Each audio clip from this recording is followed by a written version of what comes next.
বাংলাদেশে বিনিয়োগের জন্য সম্ভাবনা অনেক। 2030 সালের মধ্যে বাংলাদেশ বিশ্বের 8ম বৃহৎ কনজিউমার দেশ হবে বলে আশা প্রকাশ করেছেন বিডা চেয়ারম্যান আশিক চৌধুরী। রোববার রাজধানীর আগারগাঁওয়ে বাংলাদেশ চীন মৈত্রী সম্মেলন কেন্দ্রে 12তম জাতীয় এসএমই পণ্য মেলা 2025-এর উদ্বোধনী অনুষ্ঠানে তিনি এই কথা বলেন।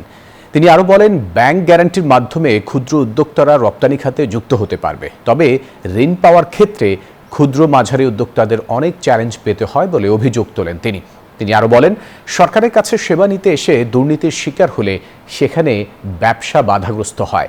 এক্ষেত্রে নিবন্ধনের বিষয়ে ডিজিটাইজেশনের প্রয়োজন বলে মনে করেন বিডা চেয়ারম্যান। 30 সালের মধ্যে আমরা পৃথিবীর 8ম বৃহৎ কনজিউমার মার্কেট হবে।